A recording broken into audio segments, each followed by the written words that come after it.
Good morning. Today's date is 30-10-22. Madhuban Avyakt Bapdada Om Shanti. Be knowledgeable about deep philosophy of karma. Today the Father, the one who gives all the treasure, is seeing the accounts of accumulation of all the children. All the children have received infinite treasure and all have received the same treasures from the same one. It isn't just one treasure, you have received many treasures. Nevertheless, each one's account of accumulation is different. Some have accumulated all the treasures very well and others have accumulated them according to their own capacity. Whatever has been accumulated can be seen by spiritual intoxication on their faces and in their behavior. You experience the spiritual intoxication of having accumulated them. The first sign of spiritual intoxication is the sparkle of being a carefree emperor can be seen by spiritual intoxication you have in your every action. This is because where there is spiritual intoxication there cannot be any worry. This intoxication and worry cannot both remain simultaneously, just as light and darkness cannot exist at the same time. The speciality of a carefree emperor is that instead of constantly being an embodiment of questions, such a person remains happy. In every action, in relation to himself, in relation to others, and in relation to nature, at no time does he have question mark in any situation, even in thought. Why is this like this? What is this happening? Does this happen too? For satisfied soul, in every thought and while doing everything, while seeing, hearing, thinking, he is aware. Whatever is happening is good for me, and whatever happens will be good. Instead of being carefree, a soul who is an embodiment of questions and asks what, why, how, like this, remains confused and worried. Souls who are carefree change that which is bad into good, and that which is why they remain constantly satisfied. Nowadays, methods of science can transform waste, something bad, into something good. So souls who are embodiments of satisfaction will, with the power of silence, transform a bad situation or relationship that is not experienced to be good into something good and imbibe it in themselves. Using the elevated thought of their good wishes, they will give others the power to change anything bad into something good and imbibe it. Some children think and say when something is bad anyway, or when it is a mistake, then a mistake has to be called a mistake, or a mistake has to be acknowledged as a mistake.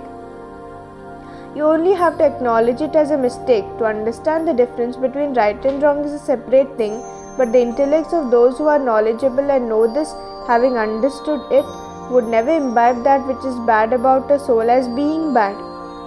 So to understand something is a different matter. It is right as far as understanding goes, but you must not imbibe or give room in yourself, in your heart, in your intellect, in your attitude, or in your words, that which is bad about others.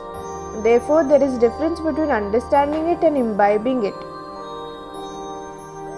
In order to justify yourself, you say, this is wrong. You have to say it is wrong about something that is wrong. However, what is the task of sensible ones? If those who are sensible understand that something is bad, having understood it as something bad, would they accumulate it in themselves? Would they keep it very carefully with themselves? They would let go of it, would they not? Or is it sensible to accumulate it? Is this being sensible? Just think, if you imbibe something bad or someone's bad behavior in yourself, would your intellect, your attitude and your words always be considered to be completely clean and pure? If the slightest defect remains, if a flaw or some rubbish remains, such a person with defects cannot be called perfect. Such a soul cannot remain an embodiment of happiness. If something bad about someone is in your heart cannot remain constantly happy. That which has been imbibed by your heart will definitely come out in words, whether it is spoken in front of one or whether it is spoken in front of many. Constantly keep the deep significance of philosophy of karma in front of you. If you talk about anyone's defects or anyone's mistake from your heart, that wasteful talk is such that it will echo back. Your own sound then comes back to you louder. Have you ever tried making a sound in a vacuum? it echoes back to you. If you have a sanskar, which you can call a habit of speaking badly of someone or of spreading someone's mistake as a mistake, then today, at the time you are defaming someone, you speak while considering yourself to be very sensible. You consider yourself to be beyond making mistakes. However, it is a very powerful law of philosophy of karma that if you defame someone today, then someone else will defame you twice as much tomorrow, because these things of mistakes spread at a very fast speed. It is like the germs of some disease that spread very quickly. While the germs are spreading, they reach the person who is being defamed. You may have defamed someone once, but in order to prove you wrong, he will then 10 defamatory things about you. So what is the result then? What is the philosophy of karma? Where did it come back to? If you have the good wishes to put the soul right, then you can speak with good wishes about whatever is wrong in right place. It is wrong to spread it. Some say I didn't tell anyone, but the other person was talking about it, so I only agreed with it, but I didn't really speak about it. It is also mentioned in your scriptures on path of devotion that you may not have done anything bad, but if you saw it happening, if you were associated with it, then that is a sin. According to the philosophy of karma, to agree with something also means to share in the sin. At present time, you have become very easy with knowledge of philosophy of karma. However, these small subtle sins take on the form of obstruction in your reaching your elevated perfect stage. What are the signs of becoming easy? Such souls always think and understand others also do it anyway. Nowadays these things happen anyway. Then in order to lighten themselves, they say, I just said it as a joke and this was not in my intention. I said it just like that. So this method becomes a subtle obstruction to your achieving your full result. You have received a lot of knowledge. The listening and speaking of the knowledge of the Creator and creation have become very clear. But the knowledge of deep philosophy of karma does not always remain in your intellects, and this is how you become easy. Some children complain about themselves by having a heart-to-heart conversation. The father says that he has elevated hopes in the children, but children are not what and how he wishes them to be. What is the reason for this? Very subtle, wasteful actions do not allow their intellects and minds to have elevated experiences. You sit in order to have yoga, but lot of time spent battling. You spend it removing the wasteful and becoming powerful. So what should you do? The more elevated you become, the more attention you have to pay. You must enjoy Brahmin life. However, the meaning of enjoyment is not that you can do whatever you feel like and remain carefree. That pleasure of temporary happiness with words, that pleasure of temporary happiness with relationships and connections is different from the stage of being an eternal embodiment of happiness. Do not consider them to be pleasure. We say whatever we want, whatever we want, we are in pleasure. Do not become those who experience pleasure for a temporary period by pleasing yourselves. Remain in eternal spiritual pleasure. This is accurate Brahmin life. Enjoy yourself, but be knowledgeable about the philosophy of karma. Only then will you experience what you want to, as you want to do.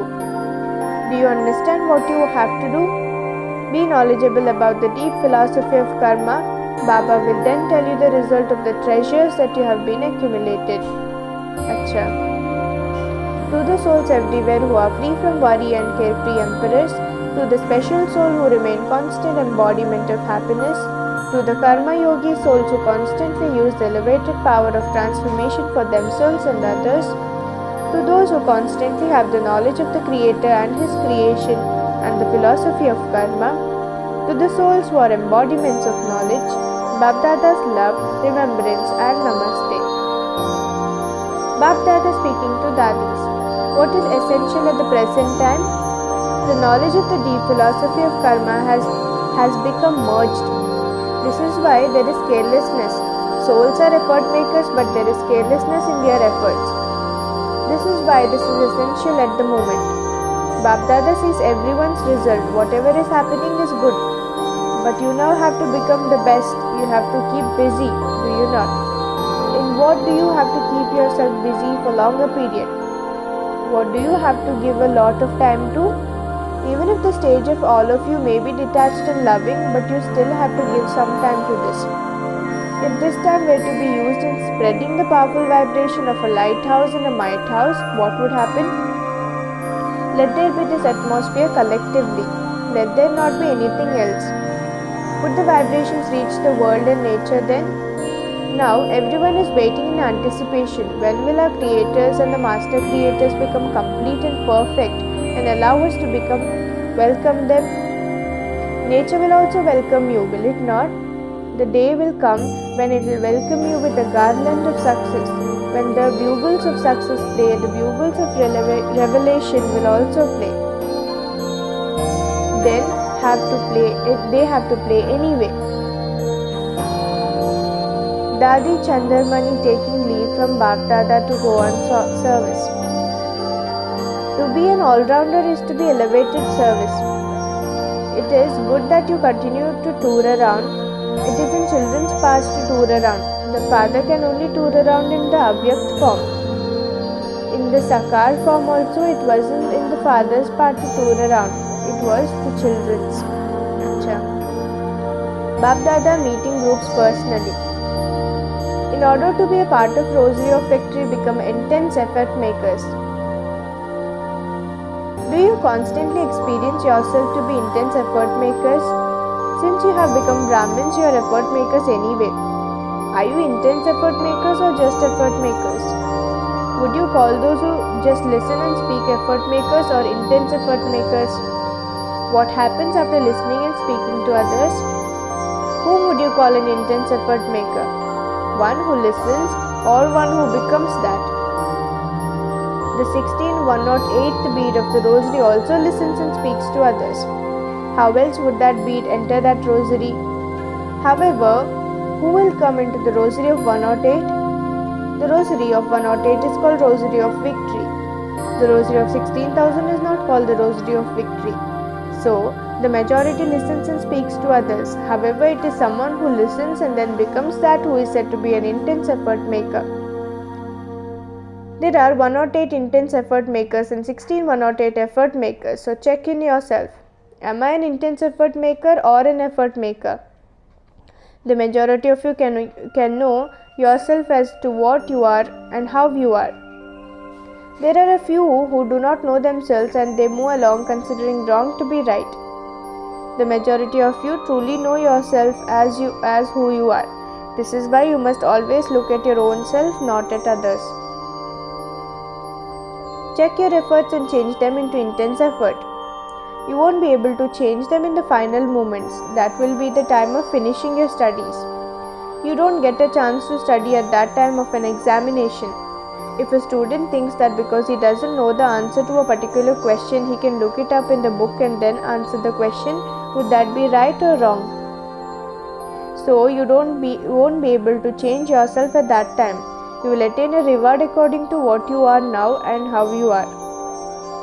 However, you do have a chance now. The board of too late has not been put up.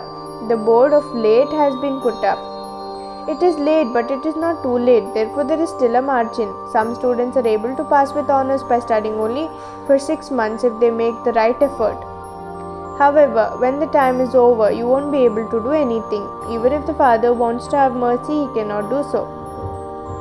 Okay. This one is good. Give him some marks. Would the Father be able to do that? Therefore, check and change yourself from now. Let go of carelessness. It is fine. I am moving alone. I will reach there. That is carelessness. Those who are careless are probably enjoying themselves at this time. Those who are careless don't have any worries. They consider their comfort to be everything.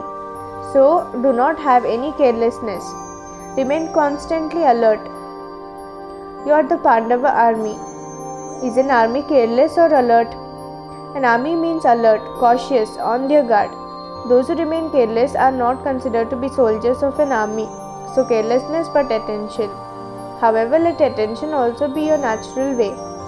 Some have the tension of paying attention. A life of tension cannot continue all the time. A life of tension would continue for a short time. It would not be natural. So you have to pay attention, but let natural attention become your habit, just as you had created the habit of forgetting. Even against your conscious wish, it would happen. So that was a habit that was created, was it not? It becomes natural, did it not? In the same way, now have the habit of being an embodiment of remembrance, the habit of paying attention. This is why it is said that human beings are compelled by their habits. Something happens even against their conscious wish. This is known as being compelled. So, have you become such an intense effort makers? An intense effort maker means to be victorious. Only then can you become a part of the rosary. This practice is required over a long period of time. To be constantly alert means to be constantly ever ready. What faith do you have? That you will stay till destruction, or that you can even go earlier? You could also go earlier, could you not? Therefore be ever ready. Destruction should await you. You should not wait for destruction. This is the creation and you are the creator, so always be ever ready. What did you understand? Pay attention. Whatever weakness you feel you have, remove them very quickly. To become complete means to finish weakness. Let it not be that when you come here you become like those here, and then when you go there you become like those there. All of you must return as an intense effort makers. Acha. Blessings. May you be a master son of knowledge who removes the darkness from the world and brings light. A master son of knowledge is the one who removes darkness from the world and brings light. That soul is an embodiment of light, a form of light and might, and also gives light and might to others. Where there is constant light, there is no question of darkness. There cannot be darkness there. Those who give light to the world can never be in darkness themselves. Complete purity means light. Such souls have no darkness, they have no trace of vice. Slogan: to be light in your nature, sanskars, relationships and connections means to be harmonious. To be light in your nature, sanskars, relationships and connections means to be harmonious. Om Shanti.